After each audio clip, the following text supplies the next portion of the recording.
Hari ini kita coba latihan azan untuk menghadapi lomba azan. Baik, ikuti ya. Allahu Akbar, Allahu Akbar. Allahu Akbar,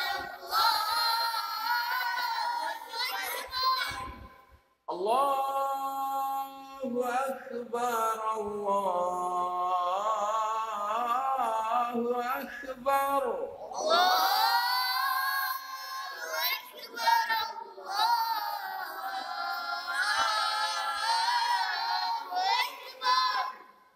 Asyhadu an la ilaha illallah.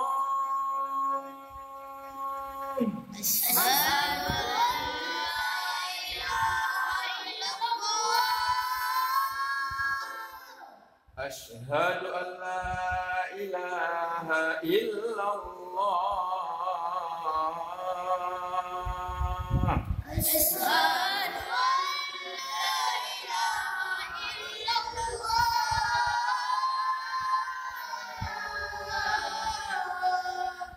Asyhadu anna Muhammadar Rasulullah.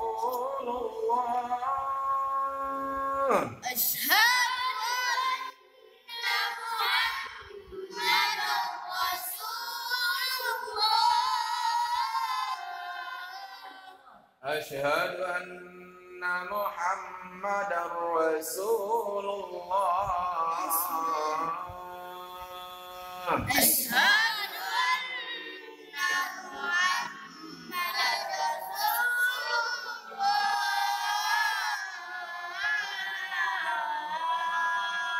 Hayya 'alas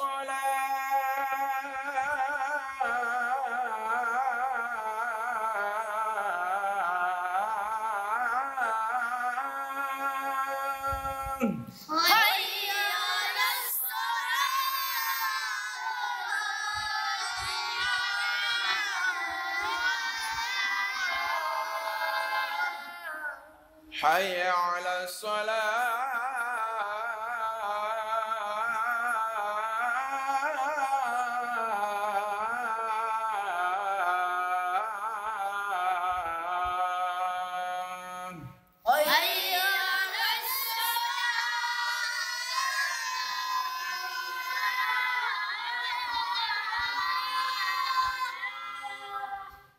Hayya 'alal falah.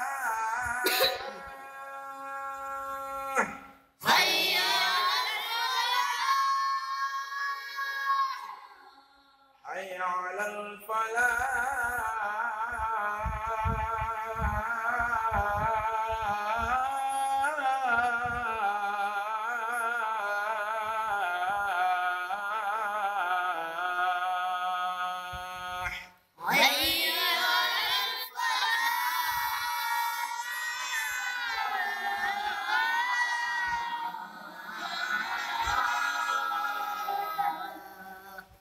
Allahu Akbar, Allahu Akbar. Allahu Akbar, Allahu